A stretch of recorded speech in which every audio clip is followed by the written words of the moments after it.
Hello friends, नमस्कार। मैं Shivlal Kumar believer study में फिर से आपका स्वागत करता हूँ। हम पढ़ रहे थे वर्ब्स, जो कि फिनाइट वर्ब के अंतर्गत आते हैं। तो वर्ब 4 प्रकार के हमने पढ़े हैं। सबसे पहला इंट्रांजिटिव। इंट्रांजिटिव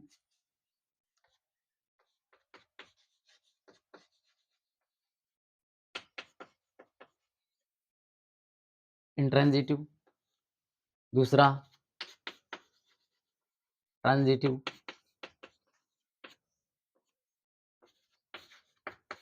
लिंकिंग वर्ब और चौथा ऑक्सिलरी वर्ब। तो ये 4 प्रकार के हमने वर्ब पढ़े। इनमें से ट्रांजिटिव का मतलब होता है इंट्रांजिटिव का मतलब होता है अकर्मक, जिसमें कर्म नहीं होता है, जिस सेंटेंस में सब्जेक्ट और वर्ब भी होते हैं, कर्म नहीं होता है, ऑब्जेक्ट नहीं होता है। और ट्रांजिटिव का मतलब जिसमें ऑब्जेक्ट होता है। जैसे आई राइट ए लेटर, मैं एक पत्र लिखता हूँ, तो a letter is a object. तो कभी-कभी क्या होता है, ट्रांजिटिव वर्ब में एक एक वर्ब ना हो, एक ऑब्जेक्ट ना होकर 2 ऑब्जेक्ट आ जाते हों, तो ऐसी स्थिति में कैसे सेट करना होता है, ये भी सारा इसी में बताया हुआ हमने। और कभी ट्रांजिटिव वर्ब के अंदर एक ऑब्जेक्ट और एक कॉम्प्लीमेंट आता है, तो उनको भी कैसे लिखा जाता है, ये भी बताया। लिंकिंग वर्ब वो होते हैं जो कॉम्प्लीमेंट को सब्जेक्ट से जोड़ता है, जोड़ने का कार्य करता है। इनको हम हेल्पिंग वर्ब नहीं कहेंगे, लिंकिंग वर्ब कहते हैं, क्योंकि ये किसी की मौजूदगी यानी अस्तित्व को बताने का काम ही करता है लिंकिंग वर्ब। तो इसे हम वर्ब होते हुए भी, मतलब हेल्पिंग वर्ब होते हुए भी, लिंकिंग वर्ब ही कहते हैं। ये किसी कॉम्प्लीमेंट को सब्जेक्ट से जोड़ता है। चौथे प्रकार का होता है ऑक्सिलरी वर्ब, जो हमने अभी पार्ट नंबर 3 में पढ़ा है। तो ऑक्सिलरी वर्ब 2 प्रकार का होता है। एक तो हेल्पिंग वर्ब, सॉरी, ये ऑक्सिलरी वर्ब को हेल्पिंग वर्ब के नाम से जानते हैं। ये 2 प्रकार का होता है। एक तो प्राइमरी ऑक्सिलरी वर्ब्स जो बी से बनते हैं, बी, हैव और डू से। बी का मतलब इज, एम, आर, वाज, वर, और हैव, हैज़, हैव, हैड, और डू, डिड। जो ऑक्सिलरी वर्ब यानी primary primary auxiliary auxiliary verbs. और दूसरे नंबर का होता है model auxiliary verbs. Model auxiliary model auxiliary होते हैं। तो प्राइमरी ऑक्सिलरी में 2 प्रकार के, जो एक तो लिंकिंग, जो प्राइमरी ऑक्सिलरी वर्ब होते हैं, उसमें भी 2 कैटेगरी होती है। एक तो लिंकिंग वर्ब के नाम से जानता है, जो प्रिंसिपल रूप में जो आता है, इज़, एम, आर, वाज़, वर, जो किसी का अस्तित्व या मौजूदगी बताने के लिए जो काम में लिया जाता है, उसे हम लिंकिंग वर्ब का नाम देते हैं। सेम बी का मतलब वो बी बी का मतलब इज़, एम, आर, वाज़, वर, ये जो दोनों रूप में काम आते हैं, हेल्पिंग वर्ब के रूप में भी काम आते हैं और लिंकिंग वर्ब के रूप में भी काम आते हैं। लिंकिंग वर्ब के रूप में कब काम आते हैं? जब किसी का भी अस्तित्व बताने के लिए मेन वर्ब के रूप में इसको काम में लिया जाता है, तो उसे हम लिंकिंग वर्ब कहेंगे। और जब किसी टेंस या एक्टिव पैसिव बनाने में काम लेंगे, तो इसे हेल्पिंग वर्ब के रूप में काम लेते हैं। ये हेल्पिंग वर्ब बन जाते हैं। तो इस प्रकार से हमने इनकी स्टडी की, ऑक्सिलरी वर्ब्स की। और अब हम जा रहे हैं एक्सरसाइज ऑफ ऑक्सिलरी वर्ब्स, यानी ऑक्सिलरी वर्ब्स जो चौथे प्रकार का वर्ब्स हैं, उसकी कुछ प्रैक्टिस एक्सरसाइज करके और इसको थोड़ा क्लियर कर देते हैं कि कहाँ पे linking verb is, am, are, was, were, had, have, has, जो भी डू, डज, डिड, जो भी हेल्पिंग वर्ब आते हैं, वो कहाँ पे लिंकिंग वर्ब का काम करते हैं और कहाँ पे हेल्पिंग वर्ब का काम करते हैं। इस प्रैक्टिस एक्सरसाइज के माध्यम से हम और अच्छी तरह से इसे समझ पाएँगे। तो इस प्रकार से आपके सामने पेश हैं कुछ रिक्त स्थान वाले सेंटेंसेस। इनको ऑक्सिलियरी वर्ब्स के अनुभव के आधार पर आपको भरना है। तो कैसे पता करेंगे कि ये जो पीछे दिए हुए हैं is, does, has, are, do, have जो हेल्पिंग वर्ब दिए हुए हैं, इनको या लिंकिंग वर्ब इनको किन इनमें से किसे यहाँ पर सेट करेंगे, कैसे पता करेंगे कि कौन-सी सहायक क्रिया की ज़रूरत पड़ रही है? जैसे ही नॉट स्कॉल्ड एनीबॉडी।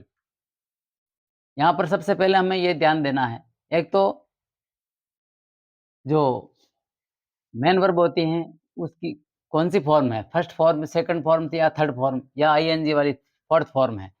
सबसे पहले ये जानने के लिए कि कौन-सा टेंस है, तो इसमें फर्स्ट फ़ॉर्म आई है और सेकंड ध्यान करना है हमें क्वेश्चन साइन है कि या नहीं। तो यहाँ पे जैसे क्वेश्चन साइन दे रखा है कहीं-कहीं, तो ये क्वेश्चन साइन इससे भी पता चल जाता है कि ये प्रश्न पूछा जाए, इंटरोगेटिव है, तो इसी के आधार पर हमें हेल्पिंग वर्ब का यूज़ करना होता है। तो जैसे ही नॉट स्कॉल्ड यहाँ पे फर्स्ट फॉर्म आई हुई है, स्कॉल्ड का मतलब धमकाना, भला-बुरा कहना, गाली देना, तो ये फर्स्ट फॉर्म आई है। तो यहाँ पर हम यूज़ करेंगे नहीं तो इसका और नहीं हैज़ का तो डज़ का यूज़ करेंगे, he does not scold anybody. वह कभी किसी को नहीं धमकाता है, डाँटता है, भला-बुरा कहता है, ठीक? Next they help the poor ये क्वेश्चन साइन क्या वह गरीबों की सहायता करता है? करते हैं? क्या वह गरीबों की सहायता करते हैं? तो यहाँ पे डू आ जाएगा, डू करते हैं, क्योंकि हेल्प एक फर्स्ट फॉर्म है, इसलिए हैव आने का प्रश्न ही नहीं उठता है और आर कब आता है? जब कंटीन्यूअस होता है, तो हेल्पिंग नहीं है यहाँ पे, इसलिए हेल्प हेल्प सिर्फ मेन वर्ब की फर्स्ट फॉर्म आ रही है, तो हमें यहाँ पे डू का प्रयोग करना होता है। नेक्स्ट यू वेस्टिंग योर यानी यहाँ पे आईएनजी लग रहा है, तो आर पेरेंट्स यहाँ पर आर या वर वाज होता तो वो लगाते हैं, लेकिन यहाँ पे आर, डू, हैव हैं, तो इनमें से आर लगेगा। वही आर यू आर लगेगा। You are wasting your parents money आप अपने माता-पिता का रुपया खर्च कर रहे हो। आई नॉट टेकिंग टेकिंग मतलब कंटिन्यूटी है इसमें, तो ये फोर्थ फॉर्म पास्ट कंटिन्यूअस में आता है और एक प्रेजेंट कंटिन्यूअस में आता है, तो इज एम डू तो इज आएगा, आई एम आएगा, आई के साथ एम आएगा, I am not taking part in the function मैं फंक्शन में भाग नहीं ले रहा हूँ। Who beating who beating the baby यहाँ पे भी फोर्थ वर्ब का फोर्थ फॉर्म है आईएनजी वाला, तो is am are was were आएगा। तो यहाँ पर दे रखा है इज आर वाज नहीं दे वाज वर नहीं दे रखा है, तो ये इज आर में से ये इज आएगा। सिंगल हु यानी कौन, इसके अर्थ में सिंगुलर नाउन ही होता है, तो इज आएगा। Who is beating the baby बच्चे को कौन पीट रहा है? शी स्टोलन योर टॉयज यहाँ पे थर्ड फॉर्म आ गई stolen stolen she stolen your toys, तो यहाँ पे थर्ड फॉर्म आ गई, तो हमें पता है कि या तो हेड आएगा या हैज हैव आएगा। यहाँ पर ऑप्शन दे रखे हैं इज हैज डज तो हैज आएगा। She has stolen your toys उसने आपके खिलौने चुराए हैं, यानी वह आपका खिलौना चुरा चुकी हैं। Why you broken my slate यहाँ पर भी ब्रोकन थर्ड फॉर्म आ रही है, तो थर्ड फॉर्म आ रही है तो हैज हैव आएगा, हेल्पिंग वर्ब या हेड आएगा, तो यहाँ पर आर डू हैव दे रखा है हमें, तो हैव आएगा। Why have you question sign भी है, तो व्हाई हैव यू हैव आएगा। Next the gardener watering watering यानी पानी दे रहा पिला रहा था, द प्लांट्स यहाँ पर फुल स्टॉप।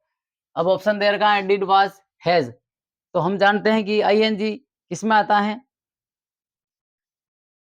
या तो प्रेजेंट कंटिन्यूस या पास्ट कंटिन्यूस में। तो प्रेजेंट कंटिन्यूस की हेल्पिंग वर्ब क्या है? Is, am, are, was, were, is, am, are. और इसकी पास्ट कंटिन्यूस की वाज, वर। तो यहाँ पे वाज दिया हुआ है, डिड और हैज नहीं, और वाज दे रखा है तो वाज होगा। द गार्डनर वाज, बागवान जी यानी माली पौधों को पानी पिला रहे थे। इस प्रकार से और कुछ शेष रहे उनको लेते हैं। तो ये सेकंड लिस्ट तैयार है। The servant posted the letters, यहाँ पे सेकंड फॉर्म थर्ड फॉर्म आ रही है जैसे मान लिया। तो ऑप्शन दे रखा है did was had, question sign नहीं है, डिड वाज हेड। तो the servant had posted the letter, ये होगा क्योंकि सेकंड फॉर्म आ रही है, पोस्टेड होगा, सॉरी हेड होगा।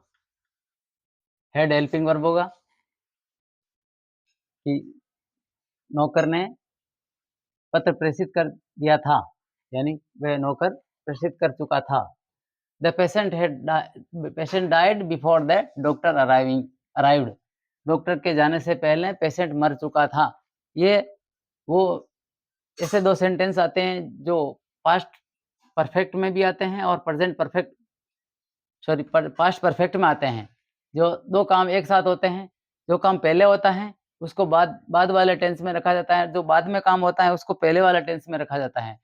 यानी द पेशेंट जो पहले हो गया, यानी डॉक्टर के आने से पहले मरीज मर चुका, तो उसे हम पास्ट परफेक्ट में रखेंगे। The patient had died, had आएगा यहाँ पर जो दे रखा है option, had died. Patient had died before the doctor arrived, doctor के आने से पहले पेशेंट मर चुका था। She told me her name, उसने मुझे उसका नाम बताया। आफ्टर शी लेफ्ट, यानी इसमें भी दो काम साथ में हो रहे हैं, ये भी पास्ट परफेक्ट और पास्ट सिंपल का है। इसके लिए भी यही ऑप्शन है दोनों ऊपर वाले, वाज, हैव, हैड। तो जो काम पहले हुआ है उसे हम रखेंगे बाद में, यानी she told me her name, उसने उसका नाम बताया मुझे।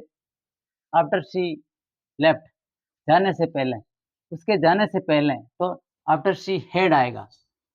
आफ्टर शी हैड लेफ्ट, उसके रवाना होने से पहले, उसके रवाना होने से पहले, पहले नाम बता दिया। She told me her name, उसने मुझे नाम बताया। आफ्टर शी हैड लेफ्ट, जाने से पहले, ये जाने से पहले हो गया तो हैड आ गया। और बाद में जो नाम बताया, बाद में जो काम हुआ ये इसमें आ गया। She told me her name, उसने मुझे नाम बताया। After she had left. You take a bath every day, तो इसमें आया डू, इज, हैव, सही क्रिया डू, इज, हैव। तो यहाँ पे डू आएगा क्योंकि यहाँ पे फर्स्ट फॉर्म आ रही है take. Do you take a bath every day, क्या आप डेली नहाते हो? She always hate you, is, does, has. तो यहाँ हेट भी सिंगल फॉर्म है, वर्ब की सिंगल फॉर्म फर्स्ट फॉर्म आ रही है, तो फर्स्ट फॉर्म के लिए डज का यूज होगा। शी डज सी, क्या वह है? Does she always hate you, क्या वह आपसे हमेशा नफरत करती है? Next, the teacher not give the late test yesterday, the teacher not give the test yesterday, कल अध्यापक जी ने टेस्ट नहीं लिया, तो डिड होगा। क्या क्या में आंसर है क्योंकि ये हेल्पिंग वर्ब आगे आ गया। Did the teacher not give the test yesterday, क्या अध्यापक जी ने कल टेस्ट नहीं लिया? I never refuse him anything till yesterday, कल तक मैंने उसे किसी चीज के लिए मना नहीं किया था। कल तक मैंने उसे किसी चीज के लिए मना नहीं किया था, तो हेड आएगा। रिफ्यूज्ड आ रहा है, सेकंड फॉर्म थर्ड फॉर्म आ रही है, तो I had never refused him anything till yesterday, कल तक मैंने उसे किसी चीज के लिए मना नहीं किया था। She knitting the sweater these days का मतलब इन दिनों, वे क्या कर रही हैं? आईएनजी वाला जो है, तो या तो इज, एम, आर लगेगा या वाज, वर लगेगा। तो यहाँ पे ऑप्शन दे रखा है is, was, were. Is was वर, ये तो इन दिनों है, तो इन दिनों के लिए तो प्रेजेंट की बात हो रही है, तो ये इज एम आर आएगा, तो इज आ जाएगा यहाँ पे।